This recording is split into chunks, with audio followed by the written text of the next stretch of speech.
¿Cómo están mis hermanos? Qué bueno.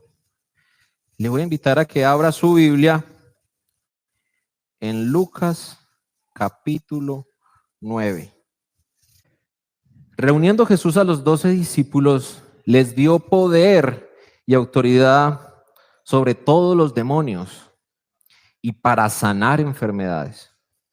Los envió a proclamar el reino de Dios y a sanar los enfermos. Y les dijo: no tomen nada para el camino, ni bordón, ni alforja, ni pan, ni dinero, ni tengan 2 túnicas cada uno.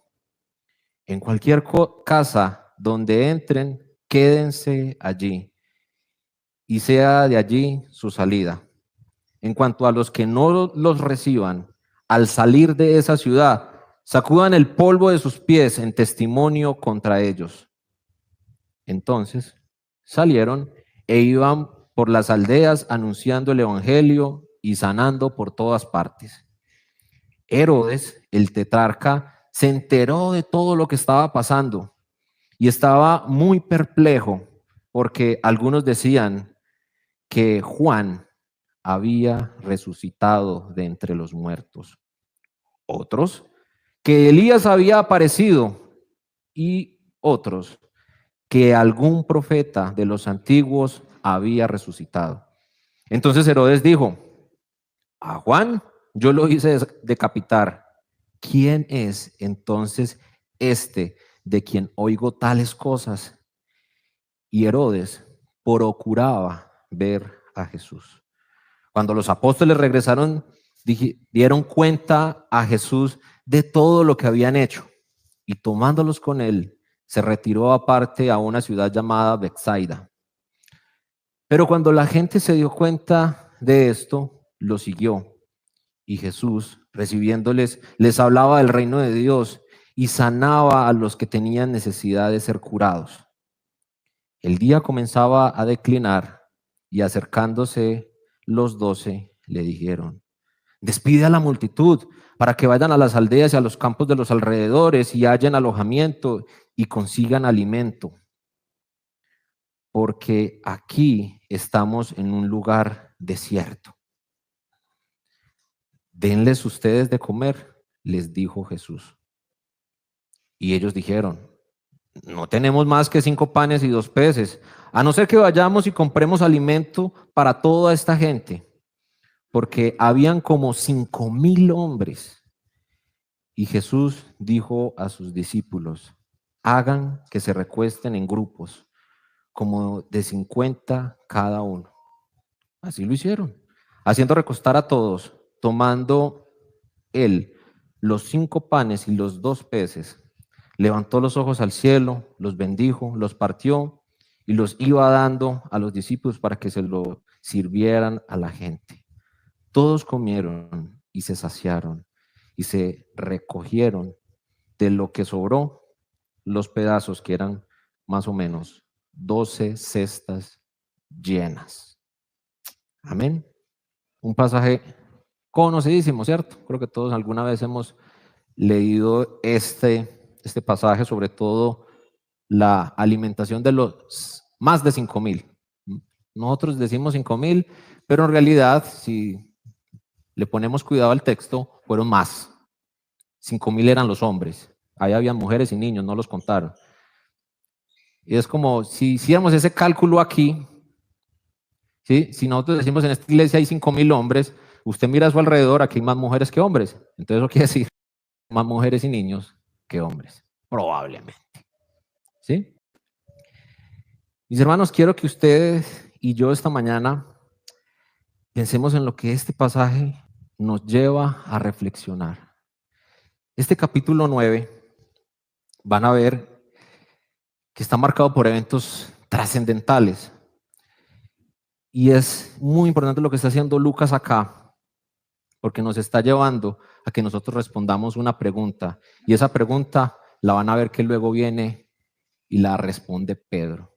La famosísima confesión de Pedro. Todo esto que está pasando es para llegar a tener la respuesta ahí. Y lo que yo quiero que usted reflexione esta mañana es: ¿quién es Jesús para usted? ¿Quién es Jesús para ti? Y brevemente, porque me quitaron mucho tiempo al inicio, lo primero que quiero que veamos es que Jesús envía y sustenta.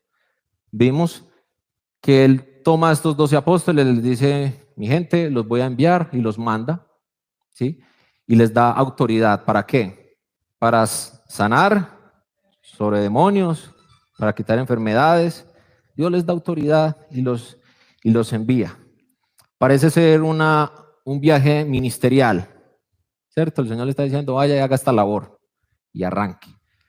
En esta parte creo que los que sirven dentro de la iglesia, en algún ministerio, entienden mucho lo que está pasando ahí. Cuando el Señor le dice, vaya y trabaje con los adolescentes. Cuando el Señor le dice, vaya y trabaje haciendo esto, vaya y haga evangelismo, vaya y haga esto.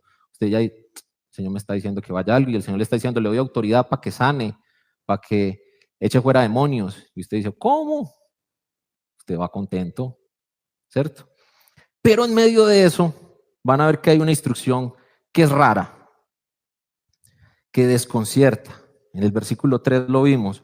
No lleven nada para el camino. Ni bastón, ni bolsa, ni pan, ni dinero, ni se lleven 2 chaquetas. Nada. No lleven nada. Váyanse así. Esa es una instrucción que desconcierta. ¿Por qué? Porque los está mandando a hacer un viaje. Si fuéramos nosotros, si cuando el Señor nos dice, vayan les estoy dando la autoridad de que vayan y sanen, de que hagan milagros, de que proclamen el reino, usted dice, bueno, ¿y quién me da los viáticos? Señor, ¿y cuándo parte el bus? ¿Cierto? Usted mismo dice, y pastor, y entonces, ¿cuánto me van a dar ahí para yo ir y cumplir esa misión? No, y él les dice, no lleven nada, no preparen maleta ni siquiera. Los desconcierta. Uno dice, entonces, ¿de qué se trata esto? ¿Qué es lo que voy a hacer? Y es precisamente lo que quiere mostrarnos Lucas en medio de eso. Porque esta misión no se trataba de probar qué tan ingeniosos, qué tan autosuficientes eran los discípulos, qué tan culebreros eran para inventárselas y suplir las necesidades del camino. No se trataba de eso. No se trataba de que rompieran la alcancía y sacaran los ahorros para este viaje. No podían llevar nada. No se trataba de ellos. Jesús quería mostrarles con este viaje que Él era su sustento. Que el éxito del viaje no dependía de sus capacidades para llegar a una ciudad y negociar un buen alojamiento. No dependía si de la ciudad que llegaban les caía bien a la gente y la gente decía, me cae bien este Pedro, ven y yo te doy comida, ven y sentate. No se trataba de eso. Se trataba de que todo lo que iban a recibir, todo lo que iba a pasar en ese viaje, dependía de Él. Incluso cuando ellos oraban y sanaban un enfermo, ni siquiera se podían atribuir que el milagro ocurrió por ellos, porque Jesús fue el que les dio la autoridad. Hasta ese momento, el único que hacía esas cosas, ¿quién era? Jesús. Era el único que tenía el poder de hacer eso. Y se los está dando a ellos. Y cuando ellos están orando por un enfermo y se sana, ellos no pueden decir, lo hice yo. Están diciendo, Él me dio autoridad para hacer esto. Cuando llegaban y estaban frente a un plato de comida, recordaban que Él les dijo, no lleven nada para el camino, que no les va a faltar nada. Tú, tranquilo. Incluso cuando no eran bien recibidos, tenían que recordar que eso hacía parte del plan que les dijo Jesús. Cuando eso pase, salgan de esa ciudad y sacudan el polvo de sus zapatos. El viaje no dependía de ellos. Jesús no solamente les estaba enseñando a predicar y a sanar, les estaba enseñando a vivir dependientes de Él, dependiendo del Señor en todo momento, como peregrinos cuya seguridad no está en lo que llevan, sino en quién los está enviando. Eso era lo que quería Jesús que ellos supieran. El reino se expande, mis hermanos, cuando nosotros servimos mucho más allá de nuestras fuerzas. Cuando nosotros queremos servir al Señor con nuestras fuerzas, ahí es cuando nosotros estamos en un ministerio y decimos, queremos hacer esto. ¿Y cuál es el primer conflicto que usted se va a encontrar los que están en ministerios? No hay plata. Los que están en ministerio saben que es cuando nosotros decimos, uy, los anfitriones dicen, vamos a hacer tal cosa y vamos a poner una camisa. No hay plata. Los que trabajan con jóvenes, con niños, con adolescentes dicen, ay, ¿por qué no hacemos esta actividad y les damos a los niños esto? Pero no hay plata. ¿Y dónde vamos a sacar los libros? ¿Dónde vamos a sacar los refrigerios? Usted se da cuenta que siempre nos vamos a encontrar limitados por eso. ¿Por qué? Porque lo hacemos en nuestras fuerzas. Si lo hacemos en nuestras fuerzas, ese siempre va a ser el obstáculo. Nos falta algo. Siempre nos va a faltar algo. Pero cuando entendemos que el Señor es el que nos está enviando y es el que nos está diciendo, hagan esto, tú tranquilo. Él va a proveer lo necesario para eso. De formas, le aseguro que ninguno de nosotros se puede imaginar. Así es el Señor. Jesús es nuestro sustentador.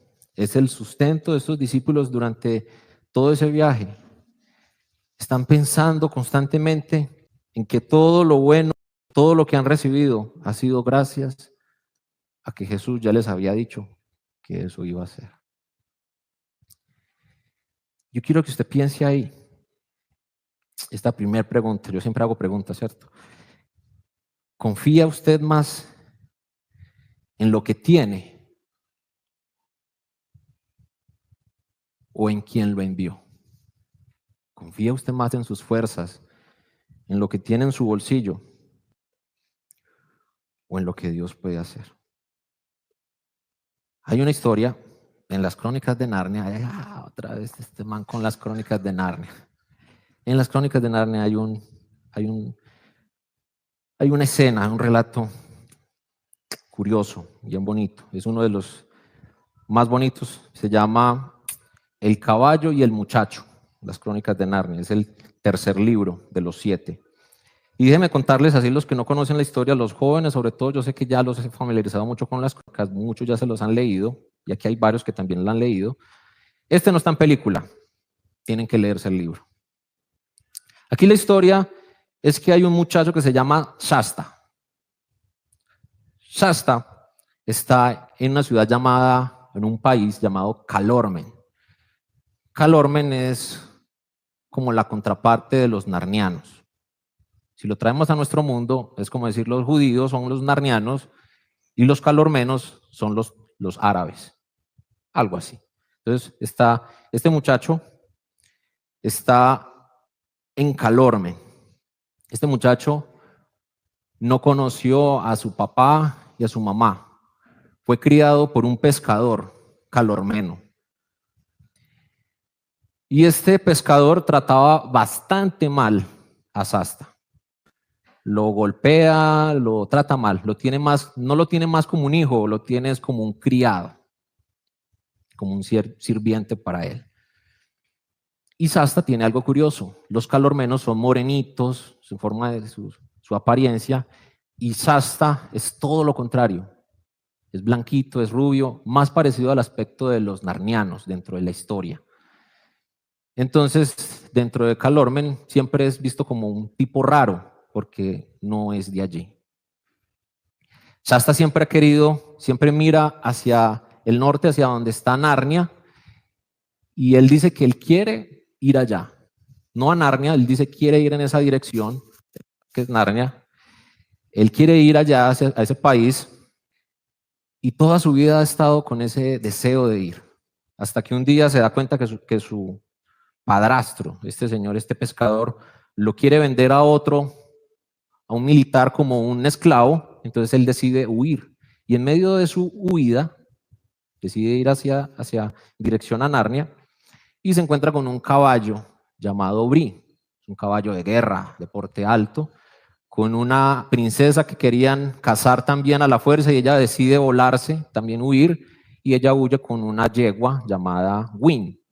Los 4 emprenden ese viaje hacia Narnia. Cuando ellos van hacia Narnia se encuentran un montón de dificultades estos pobres muchachos. Por allá los corretean unos leones. Tienen que pasar la noche en medio de un cementerio. Yo no sé si usted alguna vez ha pasado la noche en un cementerio, pero a mí es solo pensarlo, yo digo, eso no debe de ser que uno esté como muy tranquilo ahí. Uno está con el Señor y todo eso, pero eso no es un buen lugar para acostarse a dormir. Y en medio de ese cementerio que tiene que pasar la noche, hay chacales, espíritus, demonios que están rondando y él está asustado, pero hay un gatico que se le acerca a él y él en ese gatico encuentra compañía y seguridad y se siente un poco más tranquilo por eso. Shasta y sus amigos viven muchas dificultades para llegar a Narnia. En medio de eso se dan cuenta que a Narnia lo van a invadir. Entonces él tiene que llevar el mensaje antes de que lleguen los enemigos a avisarle al rey que los van a invadir para que se preparen y salgan al ataque y no los venzan, ¿sí? Entonces ellos van así y ellos embisten ese viaje. Entonces lo que quiero contarles aquí es lo que pasa en medio de una situación en la que Shasta está en medio de un bosque oscuro y tiene algo. Lo que quería contarles en medio de esto es cómo este muchacho en medio de su viaje reconoce que todo lo que ha hecho, al final llega un momento en el que se encuentra con este león que tipifica a Jesús. El autor de este libro lo que hace es mostrar a Jesús en medio de esta historia, ya lo habíamos hablado antes. Y lo que está haciendo él es mostrarnos que a través de todo ese viaje que vivió este muchacho, que cuando estaban los leones que lo perseguían, era el mismo Jesús que estaba alentando sus fuerzas para que él pudiera correr y llegar el mensaje. Que cuando él está pasando las dificultades, que está durmiendo en medio del cementerio, el león el que estaba con él, que el gatito que él vio era el Jesús de la Biblia que estaba con él. Y lo que quiero montarles con eso es que al igual estos jóvenes que vemos aquí en esta historia, que nos está diciendo Lucas, habían pasado por un montón de dificultades. ¿Ustedes creen que cuando fueron a este pueblo todo fue color de rosa? El tener que salir con la incertidumbre, no tener nada en sus bolsillos, de llegar allá y decir, ¿qué vamos a comer? Y cuando llega la comida reconocen, es que fue el Señor. Y eso es precisamente lo que quería mostrarles con este libro de las Crónicas, en la que este muchacho al final tiene ese encuentro con el león y el león le dice, yo fui el que estuve contigo durante todo ese tiempo. Y esa misma cosa es la que nos dice el Señor. El Señor nos está diciendo, les está mostrando a estos 12 discípulos que su viaje no dependía de ellos, que todas las dificultades que estaban hallando allí eran proveídas por el Señor. Él es su sustento. Eso es lo que quiere el Señor pensar. Que usted y yo pensemos esta mañana, que usted me diga, ¿por qué estoy acá? ¿Sabe usted por qué está aquí, mi hermano? Porque el Señor lo ha sostenido, porque Él ha estado aquí. Si usted dice, es que yo pasaba muchas dificultades, ahorita el pastor Daniel les compartía sobre el diezmo. Cuando usted saca eso y usted dice, pero es lo que le toca al Señor. Cuando usted hace eso, cuando usted en medio de la dificultad, ese pasaje de esa mujer que lo da todo, cuando usted está en medio de eso y usted decide creer, es el Señor el que está en medio de eso. Es Él el que nos sostiene, es Él el que nos levanta, es Él el que tiene el control. Eso es lo que quiere el Señor que usted y yo miremos esta mañana. Y por eso acá les pregunto, ¿en quién confían más? ¿En sus habilidades para el viaje? ¿En que son buenos con las finanzas? ¿En que ustedes tienen un talento y que por medio de ese talento van a salir adelante? No. El Señor quiere que usted piense que Él es su sustento. Los apóstoles habían visto esto. La historia que les iba a contar, Shasta, está reconociendo que Él era el que había tenido el control de todo el viaje. y al final tiene ese encuentro con el Señor, así como espero que ustedes y yo lo tengamos. Amén. Luego la segunda parte, ustedes vieron ahí a un Herodes. Herodes, es curioso lo que aparece este Herodes. Herodes está tipificando algo muy común en medio de nosotros. Está tipificando esa gente que se inquieta, que está curiosa por Jesús, que tiene curiosidad. Han escuchado de Jesús y le llama la atención. Ay, yo quiero escuchar a Jesús. Él ha escuchado que hace milagros, que está haciendo grandes cosas y que unos dicen, este es Juan el Bautista. Otros dicen, es como un profeta. Otros dicen que es Elías. Herodes no está preocupado por quién es Jesús. Simplemente tiene curiosidad de ver quién es Jesús. Quiere verlo, pero no quiere seguirlo. Herodes nos representa a aquellos que miran de lejos a Jesús, opinan, analizan, pero no se comprometen. No buscan conocer a Jesús para someterse a Él. Su motivación es superficial. Quieren verlo por mera, como quien asiste a un espectáculo, como a quienes le interesa simplemente un fenómeno que está ocurriendo. Herodes representa, mis hermanos, aquellos en los que ven a Jesús simplemente como un tema cultural o intelectual, un motivo de conversación para hablar con los demás. Son felices en debates de fe, pregonan que aman al Señor con todo su ser y con todas sus cosas, pero son incapaces de ver lo que el Señor está haciendo a su alrededor y simplemente no se quieren someter a Él. Conocen la fe, pero no le obedecen. Lucas nos está mostrando ahí en medio de esto un Herodes que representa a los que tienen curiosidad sobre quién es Jesús, y Jesús simplemente es un tema de conversación. Jesús simplemente es alguien que llama la atención por lo que está haciendo. Han escuchado que hace milagros, que puede sanar, que puede aliviar nuestros dolores, pero no les interesa nada más. No quieren nada más para su vida. No hay una obediencia para Jesús. Y la pregunta aquí, mis hermanos, es: ¿Jesús es para usted simplemente un tema de conversación? ¿O es a la persona a la que usted decide entregar su vida? Luego, estos tres bloques que estamos viendo no están desligados. Si están viendo, Lucas está presentando hoy en todo su capítulo ese bloque para llegar a lo que no alcanzamos a leer, que es el 18, que es lo que vamos a ver dentro de 8 días. La confesión de Pedro. ¿Quién dicen ustedes que soy?, le dice Jesús a sus discípulos. ¿Y qué responde él? Tú eres el Cristo. Lucas nos está mostrando y nos quiere poner a pensar en cómo Jesús puede ser simplemente un motivo o una razón por la cual nosotros queremos usar en medio de nuestros planes. En medio de nuestra vida de cristianos, simplemente queremos usar a Jesús para hacer milagros, para sanar cosas. Recuérdense en Mateo 7:21, habían un montón que decían: Señor, Señor, en tu nombre echamos fuera demonios, hicimos milagros, sanidades. De eso no se trataba. ¿Ven? No se trataba simplemente de usar al Señor como un motivo para usarlo en medio de nuestra vida, para que nos aliviara en medio de nuestros dolores, para que en nuestras conversaciones parecieran muy cristianas. El Señor tiene que ser mucho más que eso para usted. No puede ser simplemente un tema de conversación. En el versículo 10 al 17, Jesús se está presentando como el buen pastor que provee. Los apóstoles regresan emocionados porque parece que su viaje tuvo éxito. No les faltó nada, echaron fuera demonios, sanaron gente, estuvieron felices allí. Regresan, están con Jesús, Jesús los aparta y los lleva a un lugar para que descansen. Y ahí en medio de esta escena, mis hermanos, hay una necesidad. ¿Vieron ustedes cuál es? ¿Cuál es la necesidad en medio de esta escena? Gente que tiene hambre.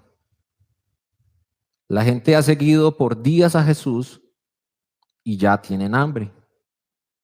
salieron de su comodidad, muchos venían de otras ciudades y han venido a ver a este Jesús. Y Jesús está en medio de ellos, les está enseñando el reino, los está sanando. Ustedes vieron en el relato, traían a él y en medio que él sanaba, en el versículo 11 dice que sanaba a aquellos que tenían necesidad de ser curados, mientras les hablaba el reino de los cielos. Hay una gran necesidad. En Marcos capítulo 6 se describe este mismo pasaje de la alimentación de los 5,000 y allí Marcos en el versículo 34 nos dice que Jesús tuvo compasión, vio a la multitud que estaba hambrienta y tuvo compasión. Y ante esa compasión que tiene Jesús, Jesús les tira un desafío a estos discípulos. Les dice, denles ustedes de comer. ¿Ven la provocación ahí?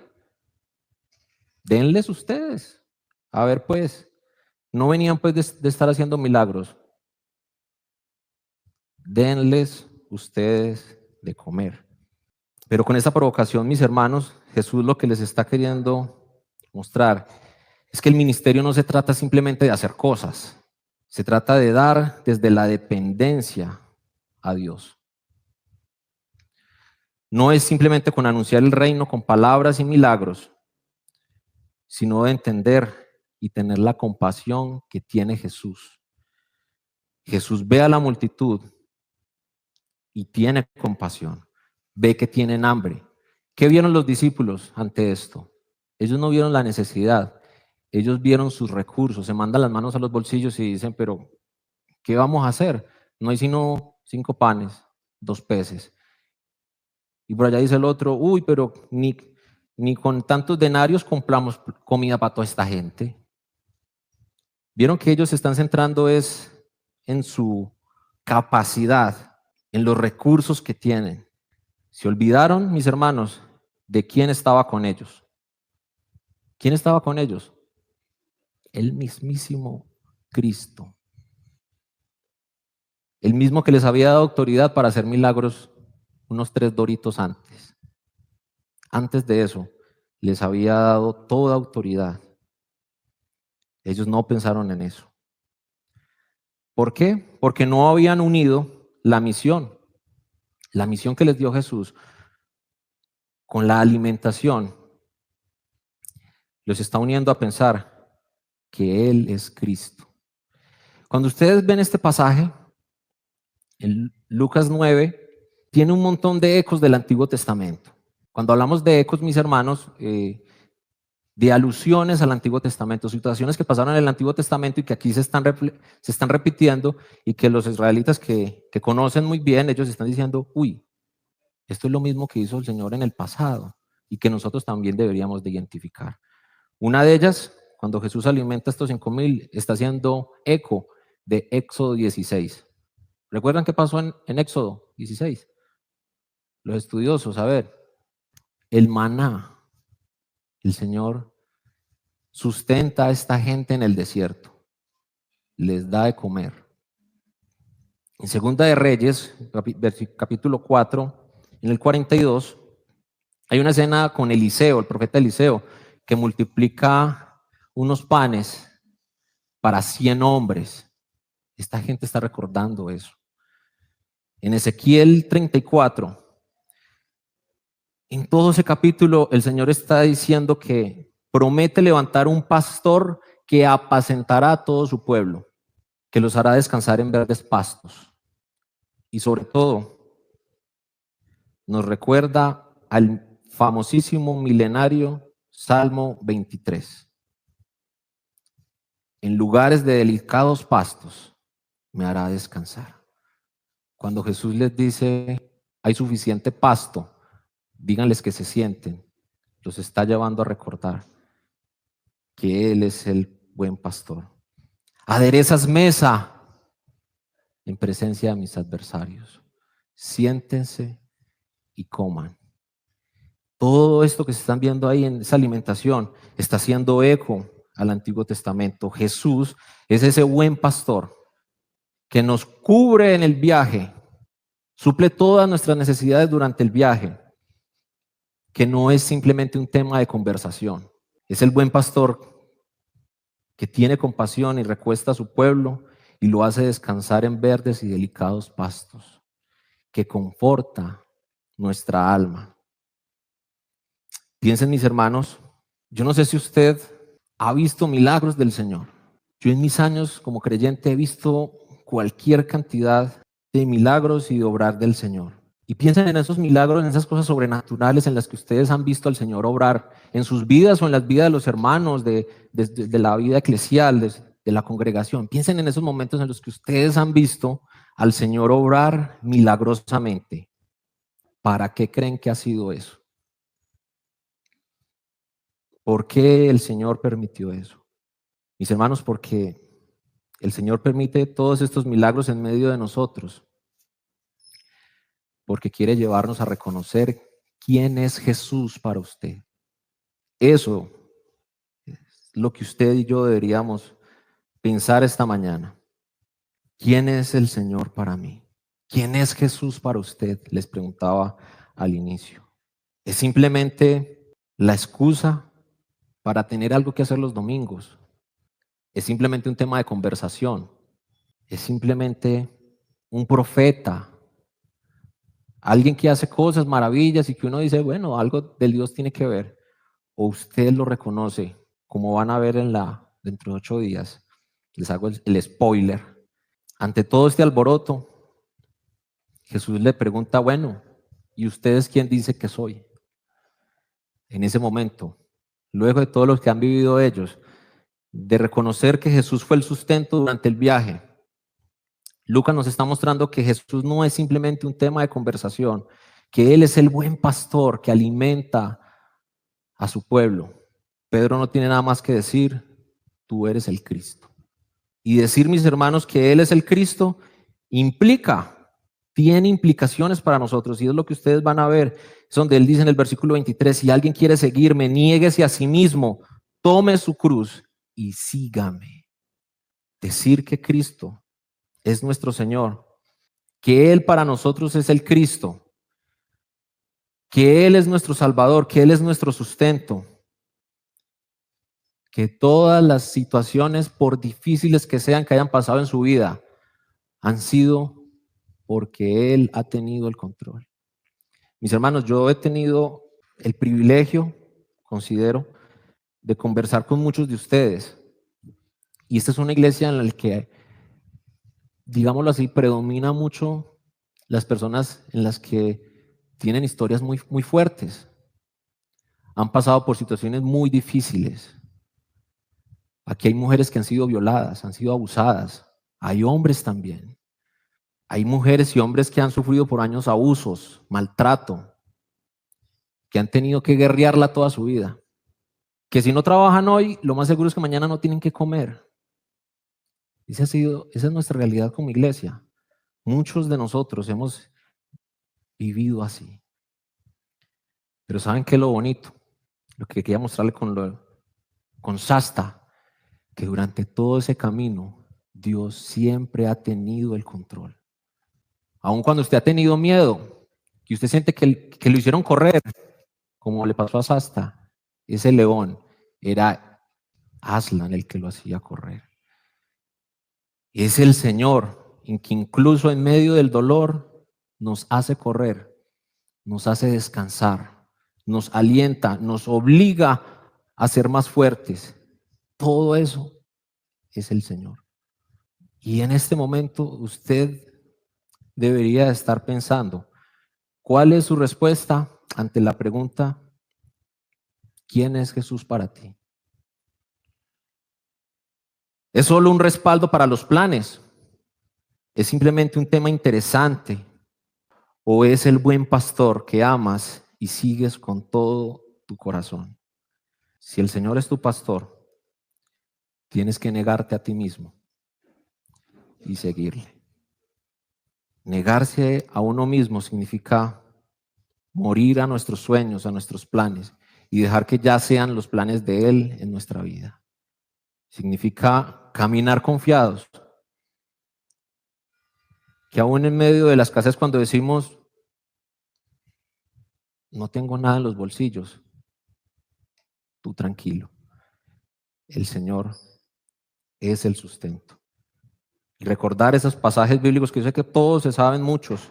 No he visto justo desamparado, ni hijos que mendigue pan, y todos esos versículos que ustedes puedan sacar, que sean el momento para recordar y decir, Él es el Cristo. Mi vida no depende de mis capacidades.